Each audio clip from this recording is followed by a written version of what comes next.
Bonjour. Donc là, c'est une petite vidéo rapide et simple pour vous montrer différentes manières de représenter les nombres en géométrie. Alors, il y en a une que vous connaissez depuis longtemps, c'est ce que j'appellerais la représentation linéaire que vous utilisez depuis l'école primaire. Vous pouvez représenter les nombres sur une droite sous forme de points. Pour ça, vous faites ce qu'on appelle une droite graduée orientée. C'est-à-dire que vous tracez une droite, sur cette droite, vous placez une origine, puis vous définissez une unité pour dire quelle longueur va faire 1, et puis vous définissez aussi un sens. C'est pour ça qu'on parle de droite orientée. Vous définissez un sens pour pouvoir à la fois représenter les nombres positifs et les nombres négatifs. Généralement, sur une droite graduée orientée, il n'est pas rare de définir le sens positif de la gauche vers la droite. Et ainsi, si vous voulez représenter le nombre 7,2 par un point dans cette représentation linéaire, sur cette droite graduée orientée, vous placez le point d'abscisse 7,2. Si vous voulez avoir une représentation sous forme de point dans cette représentation linéaire du nombre racine carrée de 2, vous placez le point d'abscisse moins racine carrée de 2. Sur ça, je ne vous apprends rien. Mais vous allez voir qu'on peut aussi représenter tous les nombres sur un cercle trigonométrique. Je vais vous rappeler ce qu'est un cercle trigonométrique. Et vous allez voir que ces deux représentations sont très liées en fait. Donc, je vais déjà vous rappeler ce qu'on appelle un cercle trigonométrique en mathématiques. Donc, un cercle trigonométrique, déjà, c'est un cercle de rayon 1, sur lequel vous avez placé une origine, qui ici est représentée par le point A. Et en plus, sur ce cercle, vous définissez un sens positif. Alors, par convention, en mathématiques, dans les cercles, on dit qu'on tourne dans le sens positif ou dans le sens trigonométrique, lorsqu'on tourne dans le sens inverse des aiguilles d'une montre. Et déjà, vous voyez qu'un cercle trigonométrique, c'est quand même très similaire à une droite graduée orientée, parce que j'ai défini une origine sur ce cercle trigonométrique, le point A, j'ai défini une unité, le 1 il est défini, c'est le rayon de mon cercle trigonométrique, et j'ai défini un sens. C'est très similaire à une droite graduée orientée. À partir du moment où vous avez défini un sens, d'accord, vous avez aussi défini ce qu'on appelle les repères orthonormés directs. Donc un repère orthonormé, vous savez ce que c'est, mais on dira qu'un repère orthonormé, il est direct, d'accord, lorsque, au niveau du vecteur des abscisses, on tourne jusqu'au vecteur des ordonnées par un angle de 90 degrés ou de pi sur 2 radians, dans le sens positif. Ça, c'est une petite remarque. D'accord ? Alors, je vais vous montrer comment on passe de la représentation linéaire des nombres à une représentation circulaire. Donc, je vais vous faire ici une droite graduée orientée, que j'ai fait plutôt verticalement. Donc, sur cette droite, mon origine, c'est A, la même que celle du cercle trigonométrique. Le sens, il est défini par le vecteur vert ici, et je prends comme unité sur cette droite graduée orientée la même que le 1, qui représente le rayon de mon cercle trigonométrique. Si vous voulez représenter un point sur cette droite graduée, par exemple ici, je vais dire que le point N représente le nombre 2, le nombre plus 2. D'accord ? Parce que la longueur du segment AN, elle vaut 2. D'accord ? Et on va dans le sens positif. Et comment je pourrais représenter le nombre 2 par un point sur mon cercle trigonométrique? Eh bien, cette longueur 2 du segment AN ici, je peux très bien l'enrouler sur le cercle trigonométrique, comme ceci. Et à ce compte-là, je peux dire que sur mon cercle trigonométrique, le point qui est ici représente le nombre 2. Et pourquoi j'ai enroulé dans le sens positif? Parce qu'ici, au niveau du point N, je vais dans le sens positif. Donc ici, le point N sur ma droite graduée orientée représente le nombre plus 2. Ici, sur mon cercle trigonométrique, ce point-là représente le nombre plus 2. Et par ce procédé, d'accord, de liaison entre la représentation d'un nombre sous forme de point dans ma représentation linéaire et cet enroulement de la droite sur mon cercle trigonométrique, eh bien, je peux représenter n'importe quel nombre sur mon cercle trigonométrique. Ce qui joue le rôle de l'abscisse dans ma représentation linéaire, c'est la longueur du segment AN.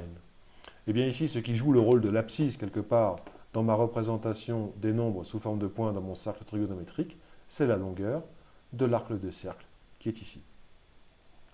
Autre chose, si maintenant je prends dans ma représentation linéaire le point n, qui cette fois-ci représente le nombre moins 2, ben je peux tout à fait le représenter par le même procédé dans mon cercle trigonométrique, sauf qu'ici, bien sûr, la longueur 2 du segment AN, je vais l'enrouler dans le sens négatif, sur le sens opposé au sens positif.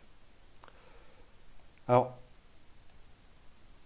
en classe de 6e, vous avez appris ce qu'étaient deux nombres opposés, par exemple. Ben, vous savez très bien que les nombres 2 et moins 2 sont opposés. Au niveau symétrie, sur une représentation linéaire, les points qui représentent 2 et moins 2 sont symétriques par rapport à l'origine de votre droite graduée orientée. La représentation des nombres 2 et moins 2 sur mon cercle trigonométrique, il y a aussi une symétrie. Mais c'est une symétrie axiale par rapport à l'axe des abscisses. Ici, la représentation du nombre moins 2, d'accord, elle est symétrique à la représentation du nombre 2 sur mon cercle trigonométrique, mais ce n'est pas une symétrie centrale, comme la représentation linéaire, c'est une symétrie axiale.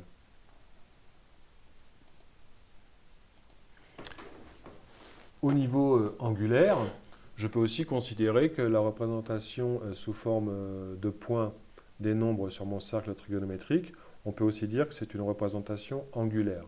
D'accord ? Parce que ici, dire que dans mon cercle trigonométrique, la longueur de cet arc de cercle, c'est 2, ça veut exactement dire que l'angle qui est fait ici a une mesure de 2 radians. D'accord ? Et ici, pour la représentation du nombre moins 2 sur mon cercle trigonométrique, ben je peux dire que c'est une caractérisation angulaire et dire que c'est représenté par le point qui forme avec les vecteurs des abscisses un angle de moins 2 radians. Donc je reviens ici sur la représentation du nombre 2 sous forme de point dans la représentation linéaire et dans la représentation circulaire sur le cercle trigonométrique. Vous pourriez vous demander à quoi bon avoir une autre représentation des nombres.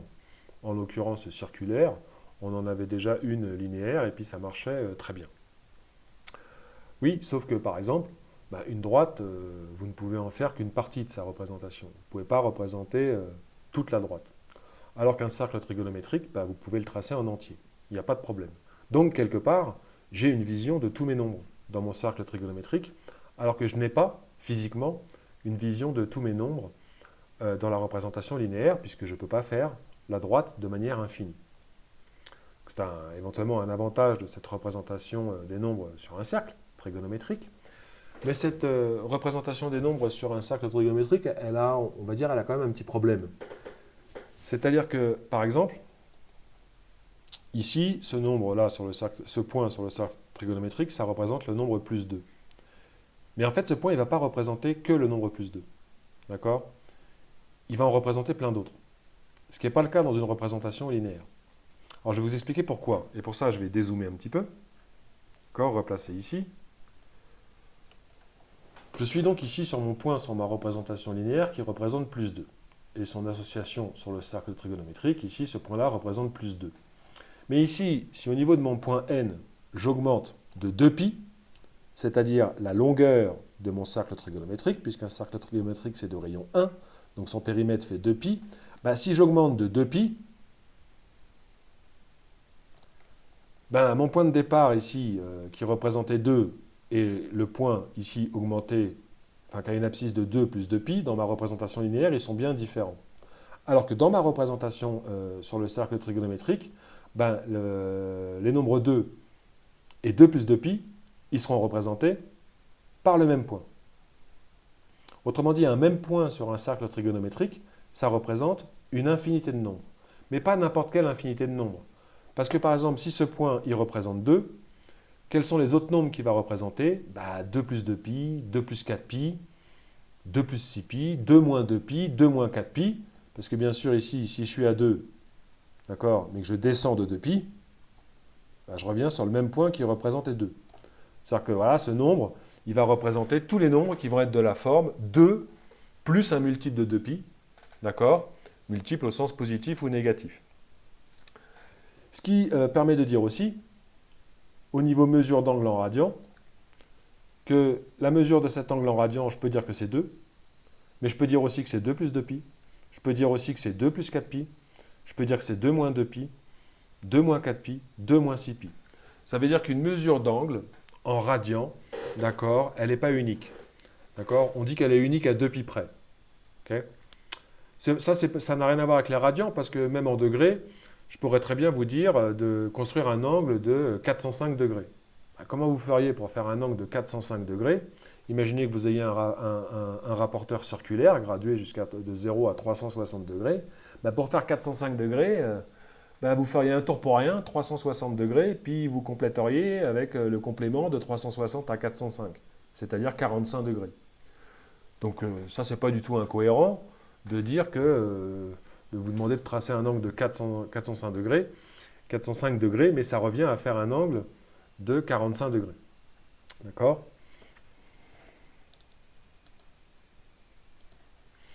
Donc dans ma représentation des nombres sur mon cercle trigonométrique, un même point, représente plusieurs nombres. D'accord? Autre chose, par exemple dans votre représentation linéaire, si vous vouliez représenter à la même échelle le point d'abscisse 2 et le point par exemple d'abscisse 1001 sur 4 fois pi, il vous faudrait une feuille énorme. Parce que dans votre représentation linéaire, une fois que vous allez faire votre droite graduée orientée et que vous allez définir votre 1, vous allez placer le point d'abscisse 2, ok?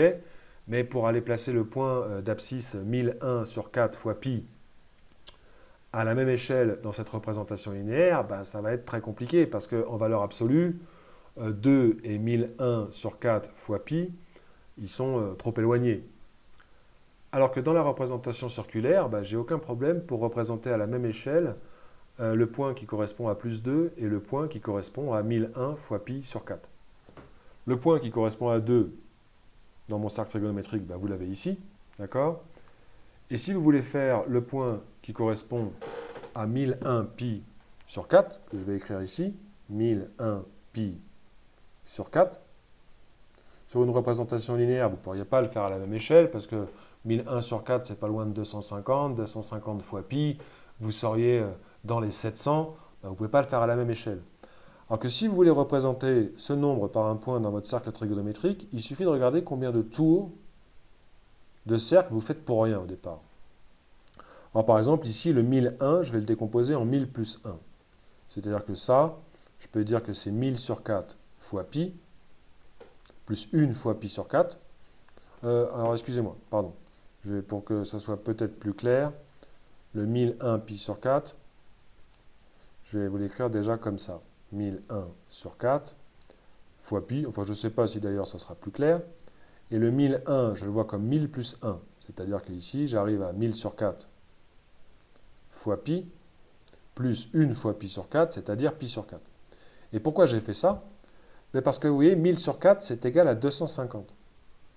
Donc je me retrouve à 250 fois pi plus pi sur 4.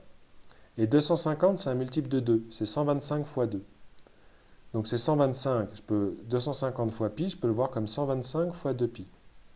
Plus pi sur 4. Et donc, si je veux placer le point qui correspond à 1001 fois pi sur 4 sur mon cercle trigonométrique, je vais faire 125 tours de cercle pour rien, et je compléterai par pi sur 4. D'accord?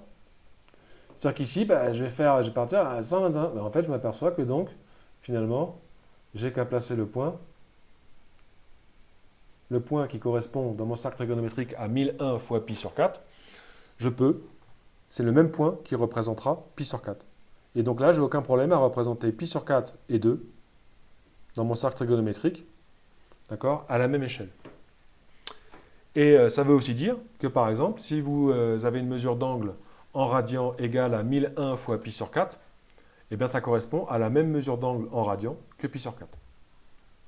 Donc c'est ça que je voulais vous montrer dans cette petite vidéo. D'accord? L'enroulement de la droite des réels, s'il y avait quelque chose à retenir, c'est qu'on peut enrouler la droite des réels autour du cercle trigonométrique. On obtient une représentation des nombres sous forme de points sur mon cercle trigonométrique, mais un même point peut représenter plusieurs nombres, ce qui veut aussi dire que dans une mesure d'angle n'est pas, par exemple, une mesure d'angle en radian, d'accord, elle est pas unique. D'accord? Par exemple, pi sur 4, ça sera la même mesure d'angle que pi sur 4 plus 2pi, ou que pi sur 4 moins 2pi, ou que 1001 fois pi sur 4. Et d'ailleurs, si je vous donne deux mesures d'angle en radians, et si je vous demande est-ce que ces deux mesures d'angle correspondent à la même mesure d'angle, il suffit de faire la différence de ces deux mesures d'angle en radians et de regarder si c'est un multiple de 2pi.